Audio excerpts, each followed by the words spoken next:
merenungkan firman Tuhan. Ya, tema kita pada siang hari ini berdoa berperan membangun bangsa Indonesia. Firman Tuhan terambil dari Ester pasal yang keempat, ayat yang pertama hingga ayat yang ke-17. Saudara, waktu mempersiapkan bagian firman Tuhan ini terkait dengan pembinasaan orang Yahudi, saya kemudian teringat beberapa tahun yang lalu, ya 50-an tahun yang lalu lebih gitu ya. Saudara ingat gambar ini? Ini adalah gambar orang-orang Yahudi ya. Itu mereka anak-anak dan remaja digiring ke satu tempat kamp konsentrasi untuk menjemput ajal mereka ya.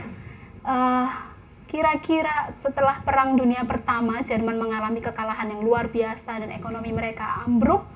Dan kemudian Hitler waktu itu yang memimpin Jerman, Nazi dalam hal ini, itu mengambing hitamkan orang Yahudi sebagai penyebab dari kehancuran mereka gitu. Lalu membuat satu kebijakan untuk memusnahkan seluruh orang Yahudi ya. Pemusnahan secara massal itu disebut genocide atau genosida gitu ya. Ada 6 juta orang Yahudi yang waktu itu terbunuh dengan berbagai cara dalam masa pemerintahan Hitler. Kira-kira ya saudara-saudara, kalau ya tadi ada beberapa di antara kita yang waktu saya jelaskan merasa ngeri gitu ya. Kalau 6 juta orang yang mati di dalam genosida itu aduh luar biasa gitu ya. 6 juta ya. Kita 1 orang, 10 orang, 100, 300, 500, 1000, 2000, 100.000, 1 juta, ini 6 juta. Dan kira-kira kengerian seperti inilah yang dihadapi oleh Mordekai dan seluruh orang Yahudi yang ada di Susan dan yang sedang ditawan pada waktu itu. Sebuah ancaman malapetaka menimpa bangsa Yahudi. Mereka terancam terbunuh semuanya karena niat jahat Haman. Niat jahat yang timbul karena masalah sederhana. Apa saudara? Karena Mordekai, salah seorang Yahudi tetapi orang yang punya kedudukan dan punya nama pada waktu itu, tidak mau sujud menyembah kepada Haman yang waktu itu diangkat oleh raja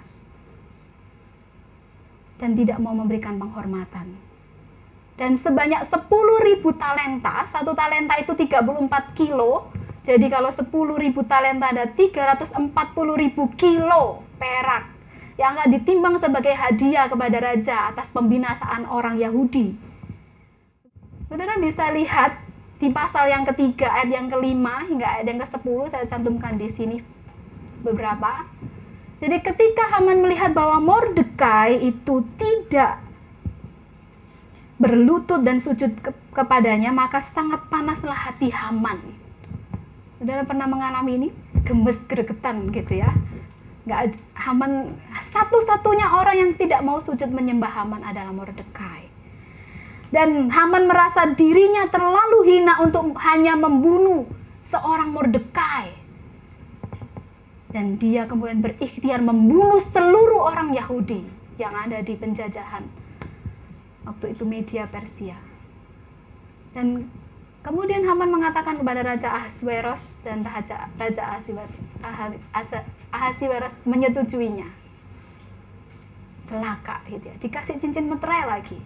Dan kemudian dikeluarkan surat yang dikirimkan dengan pesuruh-pesuruh paling cepat untuk memberitahukan kepada 127 provinsi bahwa akan terjadi pembinasaan secara massal pada tanggal 13 di bulan Adar, bulan 12. Semua anak-anak, laki-laki, perempuan, hewan milik orang Yahudi dan untuk orang Yahudi itu boleh dibinasakan. Saudara-saudara, kalau kita yang jadi orang Yahudi yang pada waktu hidup bersama dengan Mordekai dan Ester, kira-kira kita seperti apa? Lari menyembunyikan diri, hijrah, pindah ke luar negeri. Saudara, apa yang dilakukan Mordekai ketika Mordekai mengetahui pembinasaan itu next? Ia kemudian mengoyakkan pakaiannya, mengenakan kain kabung dan abu, kemudian berjalan keluar kota dan melolong-lolong dengan nyaring dan pedih. Saudara, istilah melolong-lolong itu biasa digunakan untuk anjing. Maaf ya. Tetapi inilah respon Mordekai. Berarti dia berteriak dengan suara nyaring, dengan melolong-lolong, menunjukkan satu keprihatinan, kepedihan yang mendalam. Kenapa? Karena bangsaku akan dibinasakan. Saudara, kalau bangsa Indonesia diancam akan dibinasakan, 240 sekian juta orang, saudara sedih nggak? Atau saudara langsung copot warga WNI-nya ya, KTP-nya ganti dan sebagainya? Atau saudara merasa sangat sedih dan berkabung? Saudara, itu yang dilakukan oleh Mordekai, dan bukan cuma oleh Mordekai tetapi seluruh orang Yahudi yang mengetahui isi surat yang dikeluarkan oleh Haman dengan cincin metera itu. Semua orang di ayat yang ketiga saudara bisa lihat berkabung, mengenakan kain kabung itu seperti kain karung ya. Saya coba cari di internet itu kurang ya. Adanya itu foto waktu pameran benda-benda Alkitab itu ada kain karung, ya semacam karung yang kita punya juga sama, jadi makanya saya nggak ambil. Kain karung kemudian abu ditaruh di sini dan membentangkan kain sebagai lapik tidurnya. Saudara, itu satu keprihatinan yang mendalam yang dilakukan oleh Mordekai dan seluruh orang Yahudi. Ini gambar yang saya coba ambil tuh Mordekai yang duduk di bawah ya, ini hanya penggambaran saja di pintu gerbang. Oke, next. Salah seorang penafsir mengatakan bahwa respon Mordekai adalah sebuah respon yang umum yang ditunjukkan oleh seseorang yang sedang berduka atau sangat berduka. Hal ini juga dilakukan oleh Daud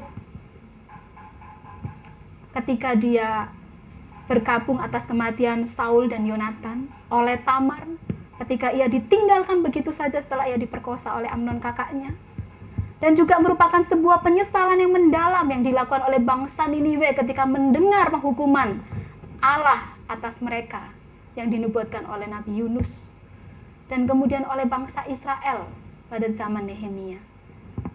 Itu adalah respon yang umum yang dilakukan oleh bangsa Yahudi, dan saya percaya bukan hanya mereka tapi kita juga ketika kita berada di dalam masa kesedihan yang sangat mendalam. Mordekai memilih untuk berhenti dan berkabung di pintu gerbang karena pintu gerbang dalam zaman itu adalah sebuah tempat perdagangan dan pusat kota yang sah, sebuah pasar dan juga sekaligus pengadilan umum di mana tempat di mana banyak orang berkumpul. Next. Tindakan Mordekai menunjukkan bahwa ketika dia berhenti di pintu gerbang, ia tidak takut ataupun malu diketahui orang-orang sekitarnya tentang posisi dia. Dia telah memberitahu para pejabat di pintu gerbang bahwa dia adalah seorang Yahudi, dan sekarang dia memberitahu kepada seluruh warga kota atau seluruh orang-orang yang berkumpul di pintu gerbang, menyatakan bahwa dia bukan cuma seorang Yahudi, tetapi dia berani melawan dekret pembinasaan yang dikeluarkan oleh Haman. Jadi Mordekai berdiri keluar, melolong-lolong dengan suara nyaring, mau kasih tahu semua orang bahwa aku berduka untuk bangsaku dan aku berdiri.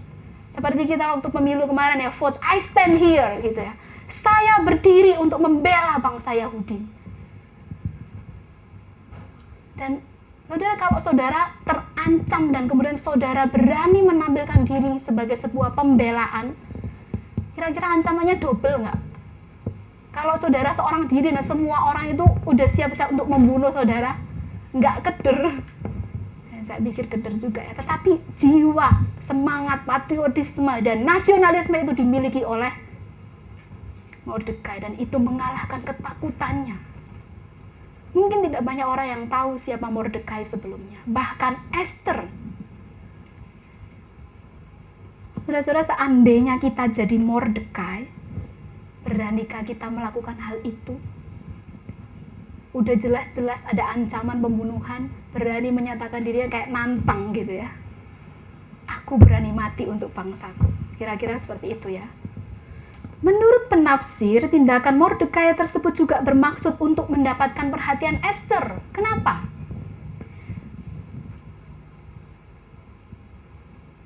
Ya, Mordekai tidak bisa masuk lebih jauh ke dalam istana raja. Mordekai hanya bisa berhenti di pintu gerbang karena dia mengenakan kain kabung.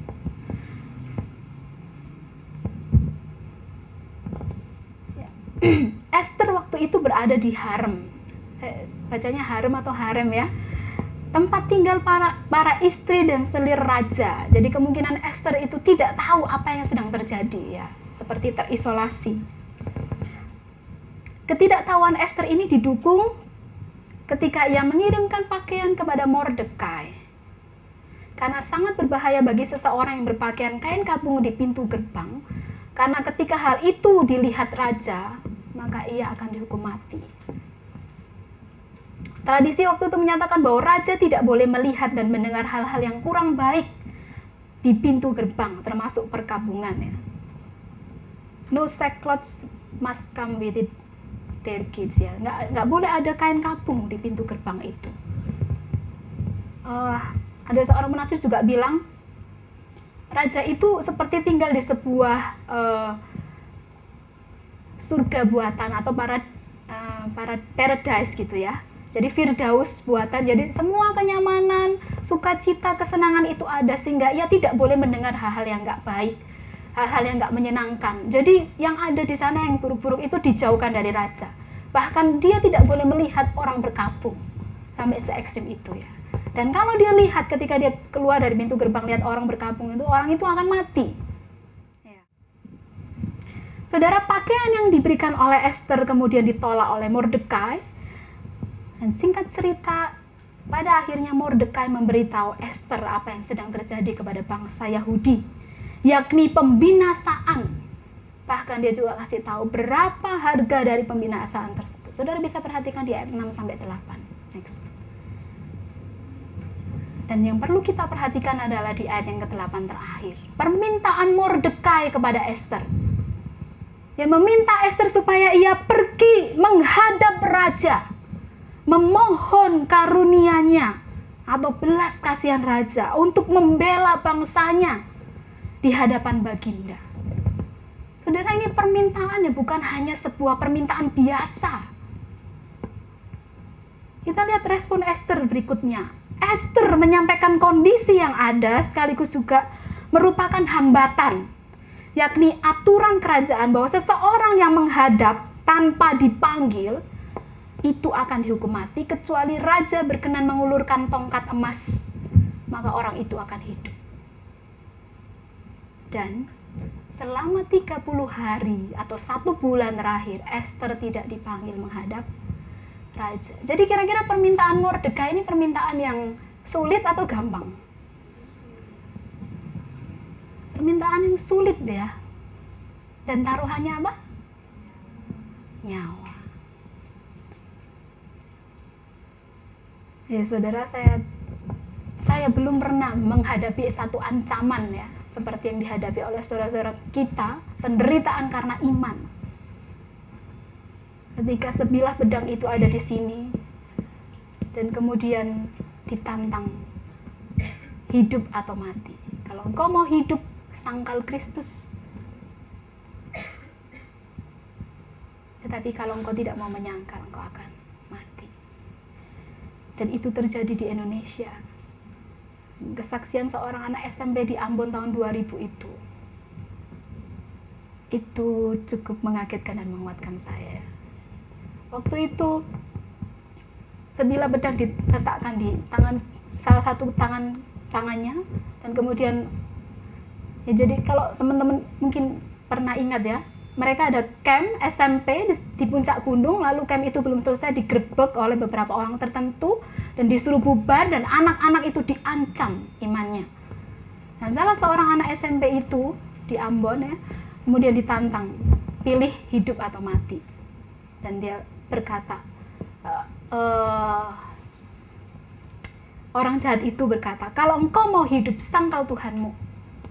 Kemudian anak SMP itu dengan lantang dia berkata, beta laskar Kristus. Dan apa yang terjadi? Pedang itu terangkat dan kemudian menyabet salah satu tangannya dan putus. Pedang itu kemudian ditaruh di salah satu tangan yang lain yang masih utuh. Sekali lagi dikasih kesempatan, kalau engkau mau hidup, sangkal Tuhanmu. Dan sekali lagi dia berkata, beta laskar Kristus. Dan pedang itu kemudian melayang dan kemudian menyabet salah satu lengan dan putus.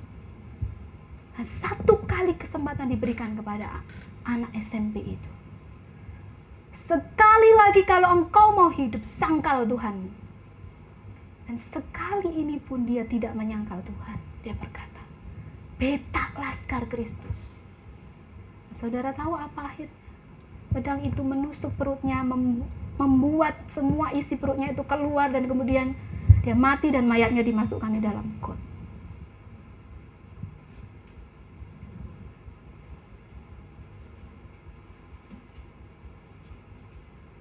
Itu terjadi di Indonesia beberapa tahun yang lalu.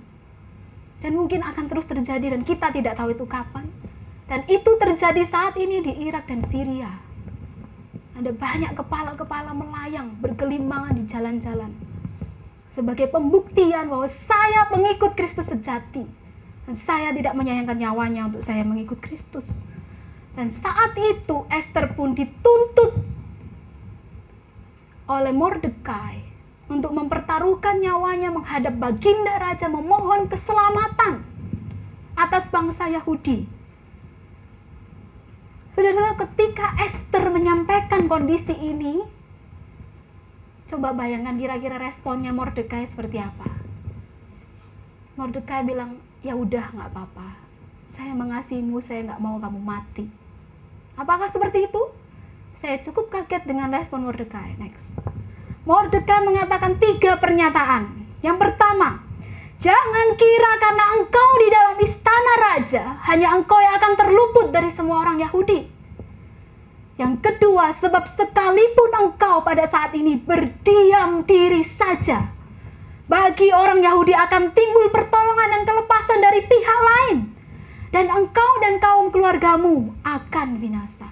Yang ketiga, siapa tahu justru untuk yang saat seperti ini engkau beroleh kedudukan sebagai ratu. Saudara, coba bayangkan pernyataan Esther kepada Mordekai. Gak mungkin aku akan menghadap raja. Aku gak dipanggil selama 1 bulan. Dan kalau aku dipanggil, maka taruhannya adalah nyawaku. Tetapi Mordekai bilang, kamu jangan menghindar. Kalau kamu gak mau pergi, jangan kira kamu akan selamat. Dan kalau kamu pun tidak mau pergi, Tuhan bisa mendatangkan pertolongan dari pihak lain. Dan siapa tahu justru untuk kondisi yang seperti inilah kamu diangkat menjadi ratu. Saudara, kalau digitukan sama Mordekai kira-kira seperti apa? Makjeleb gitu ya. Sakitnya di sini gitu ya. Langsung tertohok. Lalu apa respon Esther? Ya, Mordekai memperingatkan Esther tentang perannya, tanggung jawabnya, semangat jiwa nasionalisme terhadap bangsa Yahudi. Mordekai mengingatkan bahwa jika Esther berdiam diri saja, tetap akan ada pertolongan dari pihak lain. Tuhan bisa pakai siapa saja yang bersedia, bukan yang tidak bersedia. Mordekai mengingatkan bahwa mungkin inilah saatnya bagi Esther untuk berperan bagi bangsanya. Mungkin inilah tujuan Tuhan mengangkat Esther menjadi ratu. Esther ada di dalam kerajaan orang yang paling dekat dengan raja, yaitu ratu, permaisuri. Dan orang pertama atau orang kunci atau orang yang paling bertanggung jawab terhadap keselamatan bangsanya. Seandainya rakyat biasa yang menghadap raja, kira-kira prosedurnya lebih panjang lagi nggak? Ini Esther, istri dari raja itu sendiri. Dan Mordekai menuntut Esther melakukan perannya, tanggung jawabnya. Waktu saya belajar ini, saya diingatkan oleh Yusuf di dalam Kejadian 50 ayat yang ke-20. Next. Yusuf berkata, memang kamu telah mereka-rekakan yang jahat terhadap aku.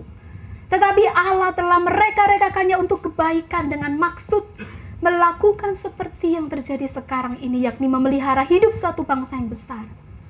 Mungkin Esther, siapa tahu, dipakai Tuhan untuk memelihara bangsanya.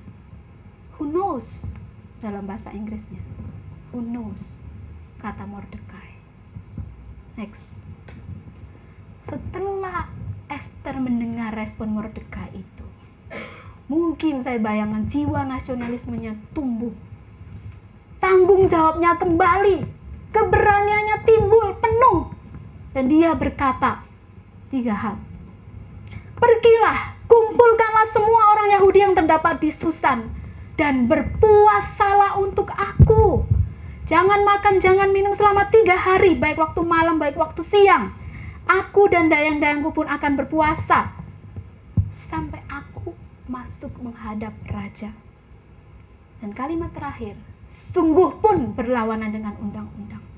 Kalau terpaksa aku mati, biarlah aku mati. Saudara, tadi taruhannya apa? Nyawa. Dan pernyataan ini menunjukkan bahwa Esther siap untuk mempertaruhkan nyawanya. Saudara, Esther memohon kepada Allah Yahweh, Allah yang hidup, yang disembah oleh bangsa Israel. Ia berdoa dan berpuasa, itu salah ya. Ia berdoa dan berpuasa. Dan bukan cuma dia, tetapi mengajak semua umat Yahudi yang ada di Susan supaya juga bersama-sama berdoa, berpuasa, memohon belas kasihan Yahweh. Saudara, ini penting sekali. Doa puasa disebutkan secara beriringan bersamaan, bukan cuma doa atau puasa, tetapi doa puasa. Disebutkan beberapa kali dalam Alkitab, saudara bisa cek Esra 8, Mazmur 35, Daniel 9, Kisah Rasul 13. Doa puasa dimaksudkan untuk memohon belas kasihan Allah, yang tentunya disertai dengan kemurnian, ketulusan, kerendahan hati, dan hati yang hancur. Yesaya 59 itu ibadah yang palsu ya. Tuhan tidak menyukai kemunafikan. Tuhan tidak menyukai penampakan luar. Matius 6 ayat 16-18. Semua hal-hal lahiriah yang sifatnya ritual tanpa hati yang sungguh-sungguh memohon kepada Allah, Tuhan tidak berkenan. Jadi doa puasa itu sungguh-sungguh murni, tulus. Tetapi doa puasa bukan sebagai jaminan bahwa Allah akan mengabulkan doa kita. Itu respon kita sebagai manusia memohon kemurahan hati Allah atas kondisi yang kita hadapi. Tetapi tetap rencana Tuhan yang akan terjadi dalam hidup kita. Saudara-saudara, bagaimana dengan disiplin doa kita? Tadi di awal MC mengatakan transformasi bangsa ini dimulai dengan mungkin hal yang sangat sederhana, tetapi kita tidak tekun melakukannya. Dimulai dengan doa-doa kita. Dimulai dengan puasa kita. Dimulai dengan keprihatinan kita yang mendalam terhadap kondisi bangsa ini. Bagaimana dengan disiplin doa kita? Apakah kita tekun berdoa? Tekun berpuasa? Tekun memohon belas kasihan Tuhan? Bulan Mei tahun lalu 2013 ada World Prayer Assembly yang diadakan di seluruh Indonesia, di kota-kota besar dan kota-kota kecil. Terakhir WPA, World Prayer Assembly, itu dilakukan di Korea tahun 84. Mereka semua memohon belas kasihan Allah supaya terjadi kebangunan rohani dan pemulihan terhadap Korea Selatan. Hari ini Korea Selatan luar biasa maju secara rohani dan secara fisik. Ada banyak lembaga misi yang bermunculan di Korea, dan mereka mengirimkan ratusan orang misionaris bukan hanya untuk Korea tetapi keluar Korea. Dan tahun lalu WPA itu menghampiri Indonesia setelah tahun 84 terakhir di Korea. Tidakkah saudara mengamini bahwa Tuhan sedang bekerja di dalam bangsa ini?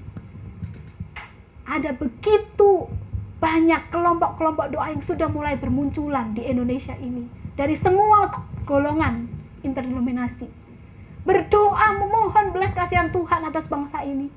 Tidakkah saudara dan kita semua berlutut memohon kemurahan Tuhan untuk pemilu presiden dan wapres kemarin? Dan bukankah negara ini sedang dilawat oleh Indonesia, oleh Tuhan? Dan apakah saudara menjadi warrior-warrior doa? tentara-tentara surgawi yang berdoa untuk bangsa ini. Disiplinkah saudara? Tekunkah saudara berdoa, berpuasa? Bukan untuk kenyamanan dirimu, bukan untuk berkat-berkat yang engkau rindukan Tuhan wujudkan. Tetapi untuk kondisi bangsa ini, kebangunan rohani atas bangsa ini, pemulihan yang utuh di semua sektor bidang kehidupan. Untuk keselamatan bangsanya, Esther berdoa, berpuasa, dan mengajak seluruh umat Yahudi yang ada di Susan untuk berdoa. Dan bukan cuma berdoa dan berpuasa. Dia rela mempertaruhkan nyawanya untuk itu. Esther berani mengambil resiko. Kalau terpaksa aku mati, biarlah aku mati. NIV bilang, and if I perish, I perish.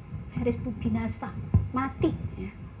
Secara pandangan manusia, misi Esther sulit untuk berhasil. Kenapa?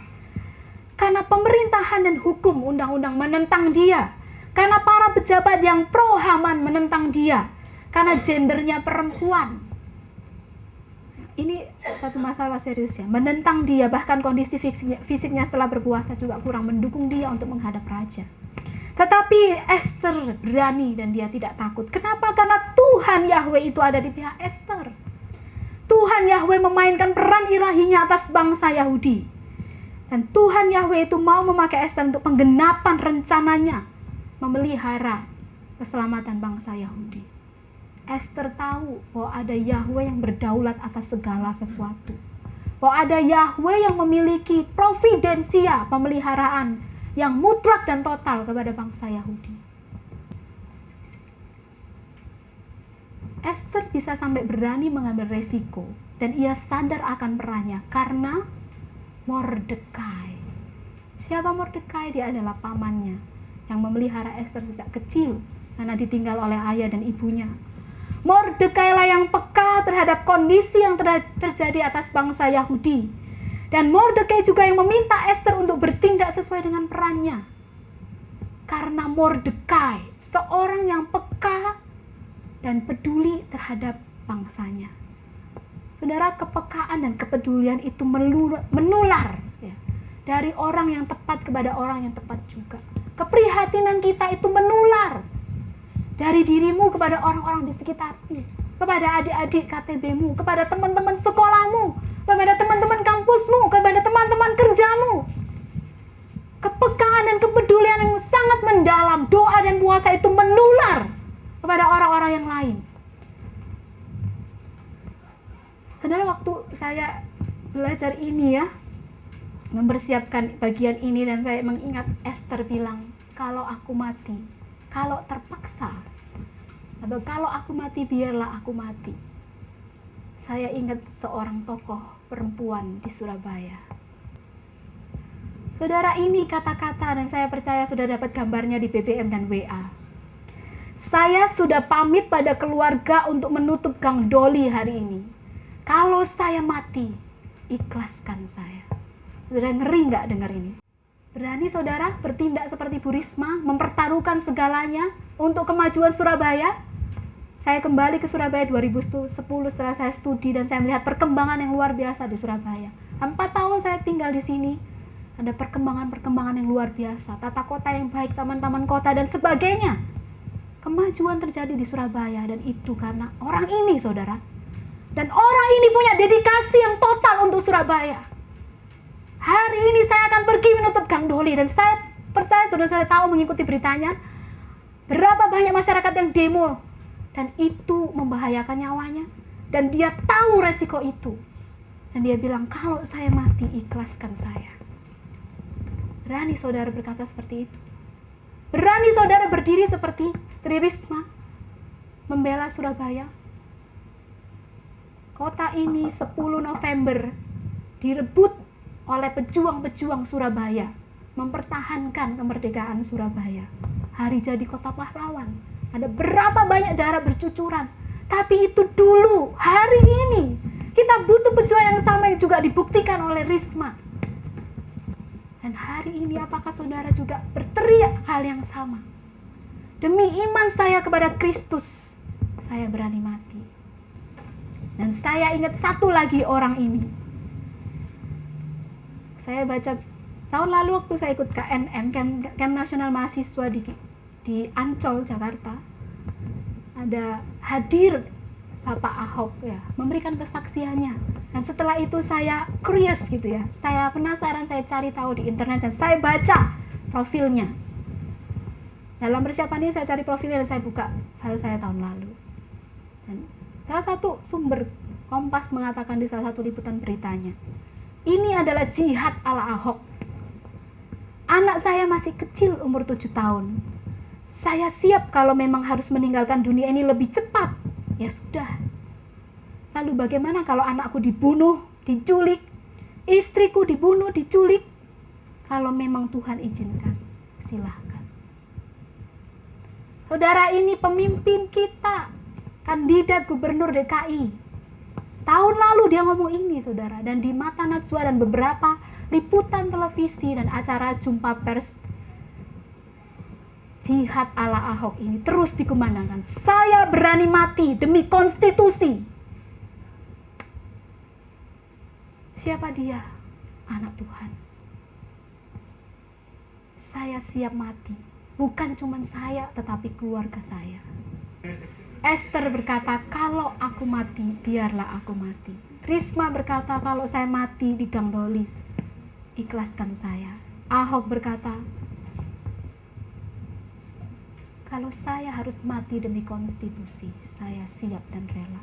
Saudara-saudara, dibutuhkan kepekaan dan kepedulian kita terhadap kondisi yang terjadi di sekitar kita.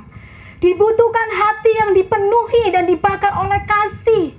Mata yang dibasahi oleh air mata untuk melihat dengan lebih jelas apa yang menjadi isi hati Tuhan, kerinduan Tuhan. Lutut yang bertelut untuk berdoa memohon kemurahan hati Allah untuk bangsa ini. Dibutuhkan langkah iman untuk mengambil keputusan berdasarkan kebenaran. Dibutuhkan keberanian mengambil resiko akibat bertindak di dalam kebenaran.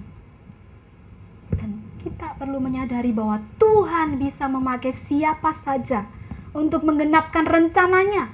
Dia bisa memakai orang percaya atau orang tidak percaya sekalipun. Bahkan kejahatan pun Tuhan bisa berpekara di dalamnya. Perjalanan Esther menjadi ratu adalah bukti providensia, pemeliharaan Allah atas bangsa Yahudi. Dari Ahasiweros pasal 1, mengadakan pesta dan kemudian mengundang Wasti untuk menunjukkan kecantikannya dan Wasti menolak. Kemudian Wasti diturunkan dari jabatan sebagai ratu. Sampai kemudian diadakan pemilihan ratu. Dan kemudian Esther dipilih. Untuk waktu ini ada 3 tahun jedanya. Dan untuk 3 tahun itu Tuhan menunggu saat yang tepat bagi keselamatan bangsa Yahudi. Tuhan bekerja di dalam waktunya yang tepat dan caranya yang tepat. Pertanyaannya, apakah kita mau terlibat dipakai Tuhan menggenapkan rencananya untuk keselamatan bangsa ini? Saudara, di dalam kitab Esther tidak disebutkan kata Tuhan, Yahweh sama sekali. Tetapi di dalam kisah Esther, kita tahu bahwa ada Tuhan Yahweh yang mengendalikan segala sesuatu. Ada kedaulatan Tuhan, ada providensia Tuhan. Ada penyembahan dan pengagungan umat yang ditujukan kepada Yahweh, kepada Tuhan. Tuhan yang mengendalikan sejarah hidup kita. Tetapi bukan cuma hidup kita, Tuhan juga mengendalikan sejarah bangsa kita. Tetapi bukan hanya bangsa kita, Tuhan mengendalikan sejarah dunia ini dan apa yang terjadi di Irak dan Syria. Apakah Tuhan menutup mata? Tuhan berdaulat. Dan sejauh mana bagaimana kita terlibat di dalam menggenapkan rencana Tuhan. Dalam status kita, di sekolah, di kampus, dalam pekerjaan, di keluarga, di gereja, di masyarakat. Peran apa yang Tuhan inginkan agar kita terlibat di dalam pemulihan bangsa ini? Dimulai dari hal yang sederhana, berdoa dan berpuasa. Kemudian berperan dengan lebih nyata dan aktif, bukan pasif ya. Mungkin ada kalanya kita tidak peka, tetapi ketika Tuhan berbicara melalui kondisi dan orang-orang di sekitar kita untuk membuat kita peka, jangan menutup mata dan menutup hatimu dan menggenggam tanganmu. buka mata, buka hati, kembangkan tanganmu, dan sambut tugas mulia yang Tuhan inginkan saudara dan saya lakukan untuk pemulihan bangsa ini. Terkait dengan genosida yang ada di Jerman waktu itu, ada seorang pendeta dan teolog yang menentang ideologi Hitler dan tegas di dalam menjatuhkan resignasi. Nah, ketika Jerman menderita kekalahan dalam Perang Dunia Pertama dan selanjutnya mengalami krisis ekonomi bagi banyak orang, Hitler seakan-akan menjadi jawaban doa bagi bangsa itu. Salah seorang dokter yang melayani dalam kamp konsentrasi di antara orang-orang Yahudi bersaksi tentang pendeta Dietrich Bonhoeffer ya. Saya melihat pendeta Bonhoeffer berlutut di lantai berdoa sungguh-sungguh kepada Allah. Saya sangat tersentuh oleh cara orang baik ini berdoa. Di tempat eksekusi, ia kembali memanjatkan doa singkat. Kemudian menaiki beberapa anak tangga menuju tiang gantungan dengan tenang dan berani. Ia mati sesudah beberapa detik. Kata dokter itu, selama hampir 50 tahun saya bekerja sebagai dokter.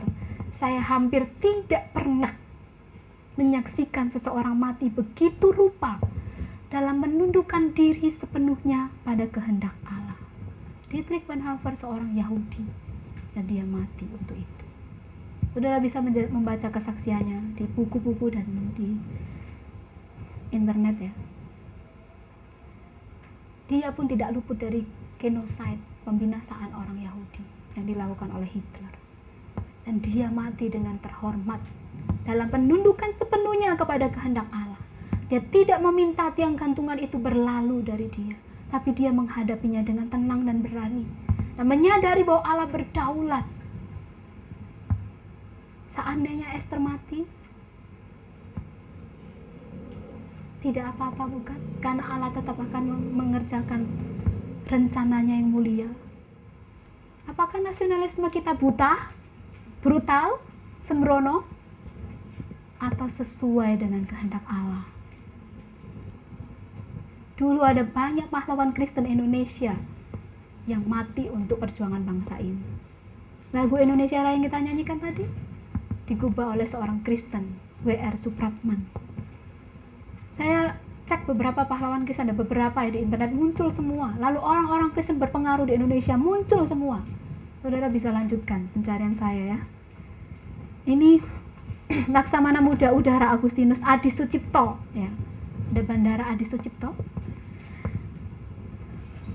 Patimura sampai uang fotonya terabadikan di dalam uang 1000 yang kita miliki. Ini orang Kristen dari Ambon, kemudian Marta Kristina Tiahahu. Dan ada daftar orang Kristen, saya cantumkan beberapa saja. Insinyur Herman Johannes Lemina, TB Simatupang, Yaptiam Hin, Franseda, Radius Prawi, dan banyak ya. Peran apa yang Tuhan inginkan kita lakukan? Tahun ini, kalau Tuhan berkenan, Jokowi akan menjadi presiden. 5 tahun lagi, apakah dia akan tetap jadi presiden? 10 tahun lagi, 20 tahun lagi, tidakkah saudara berdoa untuk menggantikan dia? Tidakkah saudara punya cita-cita luhur, saya mau jadi presiden? Sesuai dengan panggilan Tuhan tentunya ya.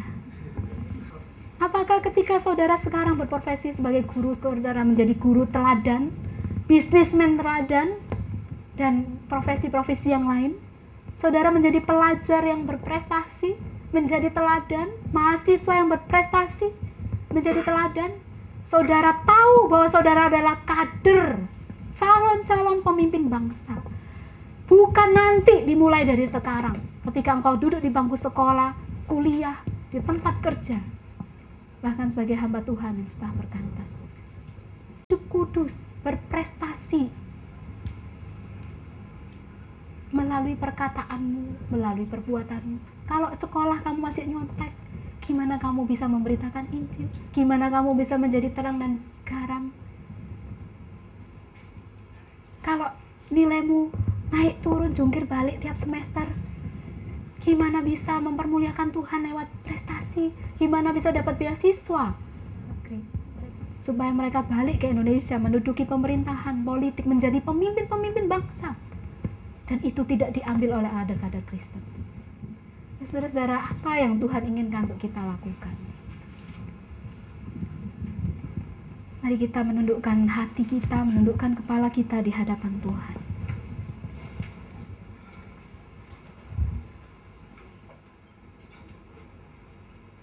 Bagaimana dengan disiplin rohani kita? Disiplin doa dan puasa kita? Bagaimana dengan kesaksian hidup kita di sekolah, di kampus, di tempat kerja, di lingkungan masyarakat tempat tinggal kita, di gereja, di dalam keluarga kita? Sudahkah kita menjadi berkat? Sudahkah kita menjadi terang dan garam? Boro-boro berperan untuk Indonesia dalam lingkup sederhana dan kecil. Sudahkah kita menjadi berkat? Biarlah firman Tuhan hari ini menguatkan, menegur, mengingatkan, dan mengokohkan panggilan kita di dalam Tuhan.